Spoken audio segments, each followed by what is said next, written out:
नमस्कार, SN education classes में आपका स्वागत है। जय महाकाली। दोस्तों, रीट की जो परीक्षा तिथि है घोषित हो चुकी हैं, तो आप अब कंटिन्यू तैयारी रखिए, ठीक है। देखिए, आज हम रणथंभौर के चौहानों का इतिहास पढ़ने जा रहे हैं। शुरुआत करते हैं।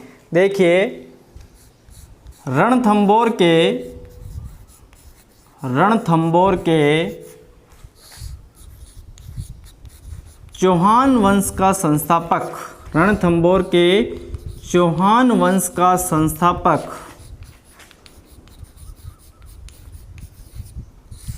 कौन था, पता है? तो रणथंभौर के चौहान वंश का संस्थापक था पृथ्वीराज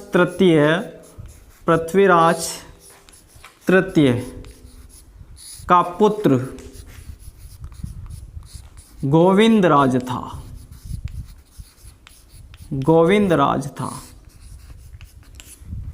रणथंभौर के चौहान वंश का संस्थापक पृथ्वीराज तृतीय का पुत्र गोविंदराज था। इन्होंने 1194 ईस्वी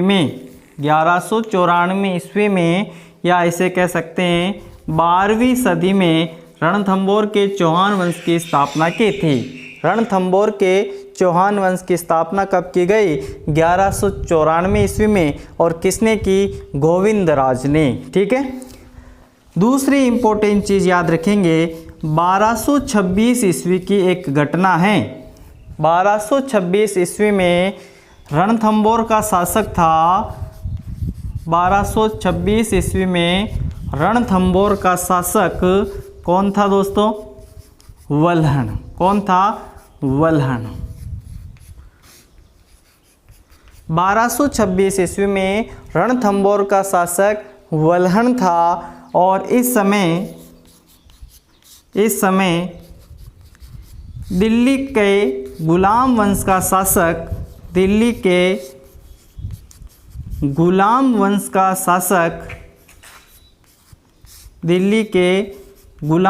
का शासक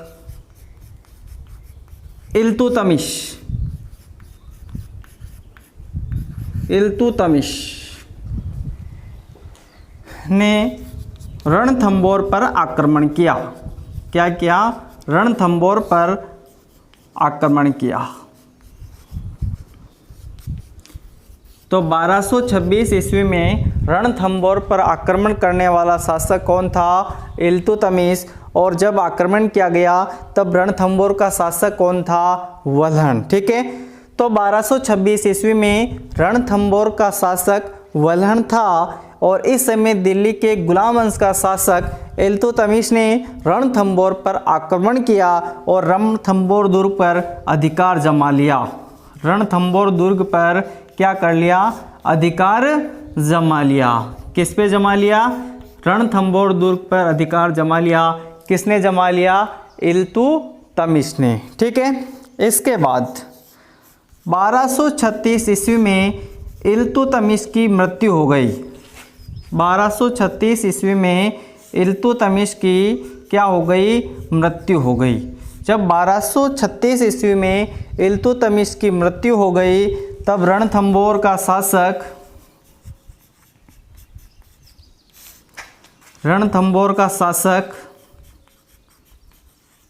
कौन बन गया, बताइए? तो 1236 में इल्तुतमिश की मृत्यु हो गई, तो रणथंभौर का शासक या कौन बन गया, आपको ये बताना है कमेंट करके। देखिए कैसे बना, यानी रणथंभौर दुर्ग पर जो इल्तुतमिश ने अधिकार जमा लिया था, वो रणथंभौर जो दुर्ग है उसको वापस अपने अधिकार में ले लिया। वो कौन सा रणथंभौर का चौहान का शासक था, आपको बताना है, ठीक है। वो था दोस्तों वीर नारायण का पुत्र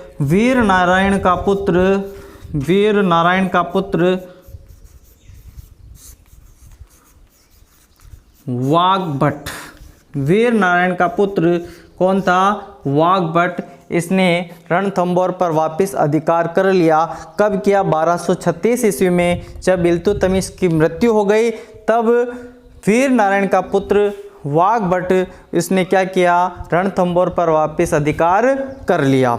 इल्तुतमिश की मृत्यु के बाद उसकी पुत्री रजिया सुल्तान शासक बनी। कौन बनी? रजिया सुल्तान शासक बनी। इल्तुतमिश की मृत्यु के बाद कौन शासक बनी? रजिया सुल्तान शासक बनी। और इसने रणथंभौर पर अधिकार के लिए क्या किया? एक सेनापति कुतुबुद्दीन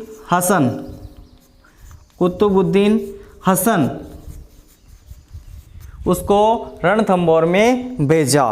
रजिया सुल्तान शासक बनी और उसने कुतुबुद्दीन हसन को रणथंभौर दुर्ग पर अधिकार के लिए भेजा। ठीक है, लेकिन ये हार गया, इसको सफलता नहीं मिली और वापस से कहाँ चला गया? दिल्ली चला गया। ठीक है, ये चीज़ें इम्पोर्टेंट हैं। और अब देखिए रणथंभौर का सबसे प्रसिद्ध शासक, रणथंभौर का सबसे प्रसिद्ध शासक, रणथंभौर का सबसे प्रसिद्ध शासक। तो रणथंभौर का सबसे प्रसिद्ध शासक कौन था दोस्तों? हमीरदेव। कौन था? हमीरदेव चौहान था। रणथंभौर का प्रसिद्ध शासक था, वो था हमीरदेव चौहान था। और हमीरदेव चौहान को हट्टी शासक कहा जाता है, हट्टी शासक कहा जाता है। और हमीरदेव चौहान का शासनकाल 1282 ईस्वी से 1301 ईस्वी तक है। 1282 ईस्वी से 1301 ईस्वी तक हमीरदेव चौहान का शासनकाल है और इसे हट्टी शासक कहा जाता है। ठीक है, हमीरदेव चौहान के बारे में हमें जानकारी जो मिलती है वो कौन कौन से ग्रंथ हैं, यहाँ से प्रश्न बनाया जा सकता है। देखिए वो है हमीर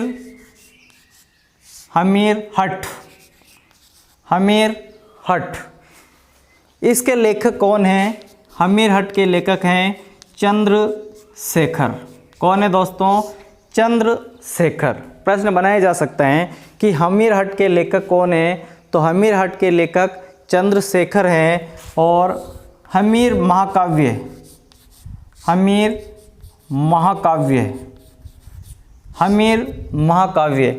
इसके जो लेखक हैं वो है नयनचंद सूरी।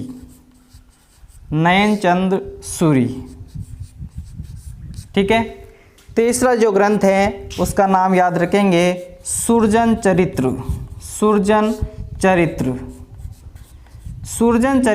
इस ग्रंथ के लेखक हैं चंद्रशेखर। कौन है? चंद्रशेखर। और चौथा ग्रंथ याद रखेंगे हमीर रासो एक 13वीं सदी का है, जिसके रचयिता है सारंगधर। कौन है दोस्तों? सारंगधर। और हमीर रासो एक और महाकाव्य बना है। हमीर रासो एक और रचना है, वो 18वीं सदी की है। और हमीर रासो जो 18वीं सदी में लिखा गया था, इसके लेखक थे जोधराज। तो ये जो ग्रंथ है हमीर हट, जिसके लेखक चंद्रशेखर हैं, हमीर महाकाव्य इसके लेखक नयनचंद सूरी हैं, सुरजन चरित्र इसके लेखक चंद्रशेखर हैं, हमीर रासो इसके लेखक सारंगधर हैं जो 13वीं शताब्दी में लिखा गया था। और एक और ग्रंथ है हमीर रासो जो 18वीं शताब्दी में लिखा गया था, जिसके लेखक हैं जोधराज। ठीक है, इन ग्रंथों के आधार पर हम हमीरदेव का अध्ययन कर सकते हैं। हमीरदेव के से संबंधित ये काफ़ी इम्पोर्टेंट ग्रंथ हैं जहाँ से प्रश्न पूछा जा सकता है। तो रणथंभौर का सबसे प्रसिद्ध शासक कौन सा था? हमीरदेव चौहान। जिसका शासनकाल कितना था? 1282 से 1301 ईस्वी था और इसे हट्टी शासक कहा जाता है। इसके बारे में कहा जाता है तिरिया तेल चढ़े हमीर हट चढ़े ना दूजी बार। ठीक है, तिरिया तेल चढ़े हमीर हट चढ़े ना दूजी बार, यानी ये हट्टी शासक था। इसके बारे में ये पंक्तियाँ कही जाती हैं। ठीक है, समझ में आ रही? क्लियर? आगे बढ़े। जय महाकाली बोल दीजिए, जय महाकाली। आगे बढ़ते हैं दोस्तों। अब हमीरदेव चौहान के बारे में कुछ अलग चीज़ें देखते हैं। देखिए हमीरदेव चौहान ने कुल 17 युद्धों में से 16 युद्ध जीते। 17 युद्धों में से 16 युद्ध जीते। 16 युद्धों का विजेता किसे कहा जाता है? हमीरदेव चौहान को 16 युद्धों का विजेता कहा जाता है। हमीरदेव चौहान ने कोटेजन यज्ञ करवाया। कोटेजन यज्ञ करवाया। हमीरदेव चौहान ने कोटेजन यज्ञ करवाया। और इस यज्ञ के पंडित कौन थे? इस यज्ञ के पंडित विश्वरूप थे। पंडित विश्वरूप इस यज्ञ के क्या थे? पंडित थे। तो हमीरदेव चौहान ने कोटेजन यज्ञ करवाया और इसके पंडित कौन थे? इसके पंडित विश्वरूप थे। हमीरदेव चौहान के दरबार में विजयादित्य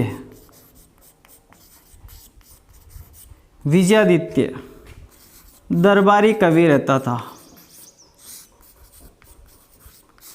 हमीरदेव चौहान के दरबार में कौन सा कवि रहता था? विजयादित्य रहता था। ठीक है, यह प्रश्न पूछा जा सकता है कि विजयादित्य किसका दरबारी कवि था? तो किसका था? हमीरदेव चौहान का यह दरबारी कवि था। ठीक है। 1290 ईस्वी में जलाउद्दीन खिलजी ने 1290 ईस्वी में जलाउद्दीन खिलजी ने रणथंभौर पर आक्रमण कर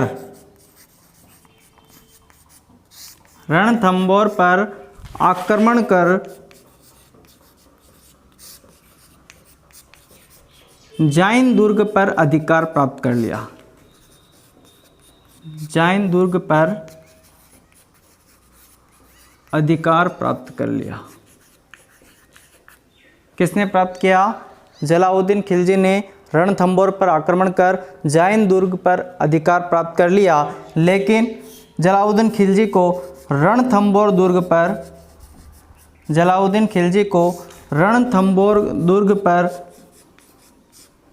विजय प्राप्त नहीं हुई।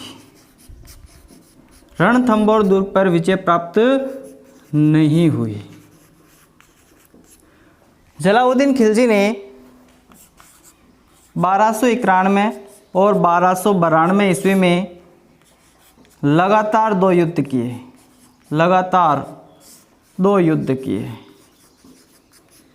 1291 और 1292 में लगातार 2 युद्ध किए। किसके ऊपर आक्रमण किया? हमीर पर आक्रमण किया। लगातार 2 बार हमीरदेव चौहान पर इन्होंने क्या की? चढ़ाई कर दी। लेकिन फिर भी जलाउद्दीन हार गया। फिर भी जलाउद्दीन खिलजी हार गया। अब जलाउद्दीन खिलजी हार गया, अब क्या करे? मन को सांत्वना देने के लिए इसने कहा कि मैं ऐसे 9 दुर्गों को मुसलमान के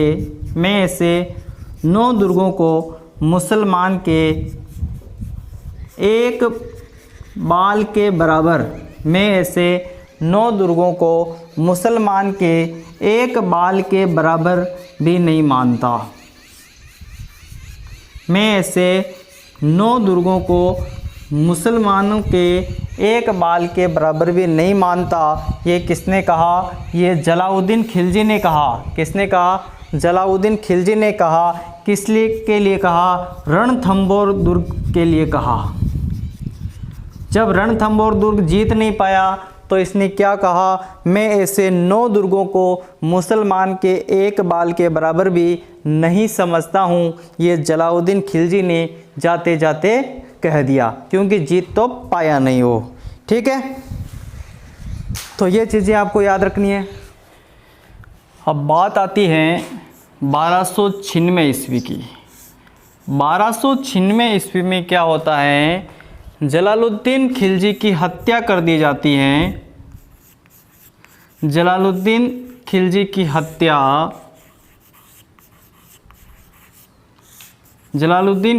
हत्या उसके दामाद और भतीजे अलाउद्दीन खिलजी ने कर दी। अलाउद्दीन खिलजी ने हत्या कर दी। तो 1296 ईस्वी में जलालुद्दीन खिलजी की हत्या किसने की? उसके दामाद और भतीजे अलाउद्दीन खिलजी ने कर दी। अलाउद्दीन खिलजी ने कहा कि तेरे बस की बात नहीं, हम अधिकार जमाएंगे रणथंभौर पर। और इसने क्या किया? अलाउद्दीन खिलजी ने जलालुद्दीन खिलजी को मौत के घाट उतार दिया और फिर ये दिल्ली का शासक बन गया। ठीक है। अब अलाउद्दीन खिलजी ने 1299 ईस्वी में इस अलाउद्दीन खिलजी ने रणथंभौर दुर्ग पर अधिकार के लिए 2 सेनापति भेजे। अलाउद्दीन खिलजी ने 1299 ईस्वी में रणथंभौर दुर्ग पर अधिकार के लिए अपने 2 सेनापति भेजे। एक का नाम था उलुग खां और एक का नाम था नुसरत खां। तो दोनों कितने सेनापति भेजे इसने? 2 सेनापति उलुग खां और नुसरत खां को रणथंभौर दुर्ग पर अधिकार के लिए भेजा। और हमीर देव चौहान ने भी अपने 2 सेनापति भेज दिए। एक का नाम था भीम सिंह और एक का नाम था धर्म सिंह। हमीर भी कम नहीं था, इसने 2 सेनापति भेजे तो हमीर ने भी 2 सेनापति भेज दिए। इसने उलुग खां और नुसरत खां को भेजा तो इन्होंने भीम सिंह और धर्म सिंह को भेजा। और इनके बीच जो युद्ध हुआ उसका कोई नतीजा नहीं निकला, लेकिन इस युद्ध में नुसरत खां को गंवाना पड़ा और इसमें भीम सिंह को गंवाना पड़ा। यानी इसमें नुसरत खां भी मर गया, भीम सिंह भी बन गया। इसका मतलब दोनों ने अपना एक सेनापति इस युद्ध में खो दिया। अब बात आती है 1301 ईस्वी की। 1301 ईस्वी की ये इस वक्त क्या हुआ कि यहाँ पर राणा हमीर ने अलाउद्दीन खिलजी के विद्रोही सैनिक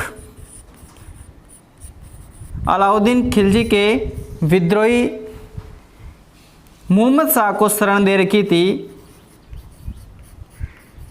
अलाउद्दीन खिलजी के विद्रोही मोहम्मद शाह को शरण दे रखी थी। किसने दे रखी थी? हमीर देव चौहान ने। तो अलाउद्दीन खिलजी ने इस पर रणथंभौर दुर्ग पर आक्रमण कर दिया। ठीक है। तो रणथंभौर दुर्ग पर आक्रमण कर दिया। रणथंभौर दुर्ग पर आक्रमण कर दिया। किसने किया? अलाउद्दीन खिलजी ने। ठीक है। क्यों किया?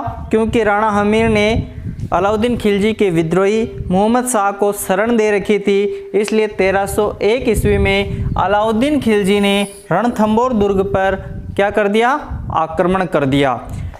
अब अलाउद्दीन खिलजी ने कहा कि मेरे जो विद्रोही हैं उनको मुझे सौंप दीजिए, है ना, फिर हम दुर्ग पर अधिकार नहीं करेंगे। लेकिन राणा हमीर ने उन विद्रोहियों को अलाउद्दीन खिलजी को नहीं सौंपा। अब अलाउद्दीन खिलजी रणथंभौर दुर्ग के चारों ओर डेरा लगाकर बैठ गया। ठीक है। अंदर जाने का मार्ग उसको पता नहीं था। लेकिन अब कितने एक दिन बैठ जाता है, कितने एक दिन वेट कर लेता है। ठीक है। अब इससे ज़्यादा वेट नहीं हुआ तो हमीर के 2 सेनापति थे, हमीर देव के 2 सेनापति थे, रणमल और रतिपाल। इन 2 सेनानायकों को अलाउद्दीन खिलजी ने कहा कि भाई रणमल और रतिपाल, देखो बात ऐसी है कि भाई ये जो रणथंभौर दुर्ग है इस पर हम अधिकार जमा लेंगे तो ये दुर्ग तुम्हें सौंप देंगे। हमें इस रणथंभौर दुर्ग का जो गुप्त मार्ग है वो बता दीजिए। ये लोभ में आ गए। रणमल और रतिपाल जो थे लोभ में आ गए और रणथंभौर दुर्ग का जो गुप्त मार्ग है वो बता दिया। ठीक है। गुप्त मार्ग बता दिया तो फिर वो अंदर चले गए और अचानक हमला हुआ हमीर देव चौहान पर। तो हार इनकी होना निश्चित थी। तो हमीर देव चौहान की हार हो जाती है और हमीर की पत्नी इनकी एक पत्नी थी रंगा देवी और इनकी पुत्री थी देवल दे। हमीरदेव चौहान की पत्नी रंगा देवी और पुत्री देवल दे दोनों ने जल जौहर कर लिया, दोनों ने जल जौहर कर लिया। ठीक है, यह राजस्थान का प्रथम जल जौहर था। ठीक है, प्रथम जौहर भी कौन सा था? ये रणथंभौर वाला जौहर राजस्थान का प्रथम जल जौहर था। ठीक है, राजस्थान का एकमात्र जल जौहर कौन सा था? तो रणथंभौर का जो जौहर हुआ था वो एकमात्र जल जौहर था, जिसमें हमीरदेव चौहान की पत्नी रंगा देवी और पुत्री देवल दे दोनों ने क्या किया? जल जौहर किया। ठीक है, अब हार तो हो गई, हमीरदेव चौहान की हार हो गई। अब ये साहब रणमल और रतिपाल दोनों अलाउद्दीन खिलजी के पास जाते हैं, बोलते हैं लो साहब हमने दुर्ग जिता दिया, आपका अधिकार हो गया, अब हमें दुर्ग सौंप दीजिए। तो अलाउद्दीन खिलजी ने क्या कहा इनको कि देखिए बात ऐसी है, जो अपनी स्वामी के प्रति विश्वास पात्र नहीं है, क्या वो मेरा विश्वास पात्र हो सकता है? कभी नहीं। आइए मेरे पास, अभी तुम्हें दुर्ग सौंपते हैं। पास में बुलाया, उड़ा दी गर्दन। ठीक है, दोनों को ख़त्म कर दिया, मौत के घाट उतार दिया। ये स्वामी भक्ति थी, है ना। तो ये स्वामी भक्ति इनकी इतनी प्यारी थी कि अलाउद्दीन खिलजी ने इनको उड़ा दिया। ऐसे स्वामी भक्त नहीं बने, सच्चे स्वामी भक्त बनना है हमें। ठीक है, इन दोनों को इन्होंने उड़ा दिया, ख़त्म कर दिया। तो रणथंभौर दुर्ग का कार्यभार, रणथंभौर दुर्ग का जो कार्यभार फिर अलाउद्दीन खिलजी ने किसे दे दिया? उलुग खां को। उलुग खां को रणथंभौर दुर्ग का कार्यभार दिया। शर्त के मुताबिक इनको देना था, लेकिन अलाउद्दीन खिलजी ने इनको मौत के घाट उतार दिया और कार्यभार किसे दे दिया? उलुग खां को कार्यभार सौंप दिया। ठीक है, मज़ा आ गया, मज़ा आ गया, समझ में आ रही ना? बहुत बढ़िया। अब छोटी सी एक चीज़ है वो देख लेते हैं, फिर हमारा वीडियो ये ख़त्म हो जाएगा। ठीक है, जय महाकाली। देखिए अभी अभी मैंने बताया था कि रणथंभौर दुर्ग पर 1301 ईस्वी में किसने आक्रमण किया था? किसने आक्रमण किया था? अलाउद्दीन खिलजी ने। अलाउद्दीन खिलजी ने 1301 ईस्वी में किस पर आक्रमण किया? रणथंभौर दुर्ग पर आक्रमण किया। और ये जो 1301 ईस्वी में आक्रमण हुआ था और यहाँ पर जो जौहर हुआ था वो राजस्थान का प्रथम जौहर था। तो रणथंभौर दुर्ग पर 1301 ईस्वी में अलाउद्दीन खिलजी ने आक्रमण किया और इस अलाउद्दीन खिलजी का दरबारी कवि था अमीर खुसरो। इसका दरबारी कवि था अमीर खुसरो। इस अमीर खुसरो को भारत का तोता या तोता ए हिंद, भारत का तोता या तोता ए हिंद के नाम से जाना जाता है। तोता ए हिंद या भारत का तोता किसे कहा जाता है? तो अमीर खुसरो को कहा जाता है। अमीर खुसरो ने रणथंभौर दुर्ग पर अलाउद्दीन खिलजी रणथंभौर दुर्ग पर अलाउद्दीन खिलजी की विजय के पश्चात एक स्टेटमेंट दिया था। वो स्टेटमेंट काफ़ी इम्पोर्टेंट है, याद रखना चाहिए। अमीर खुसरो ने कहा आज कुफ्र का गढ़ इस्लाम का घर हो गया है। आज कुफ्र का गढ़ इस्लाम का घर हो गया है। आज कुफ्र का गढ़ इस्लाम का घर हो गया है। ये स्टेटमेंट किसका है? अमीर खुसरो का। और अमीर खुसरो ने किसके लिए कहा? रणथंभौर दुर्ग पर अलाउद्दीन खिलजी की विजय के पश्चात ये स्टेटमेंट दिया था। ठीक है, इसके बाद एक चीज़ याद रखेंगे, हमीर ने अपने पिता जैत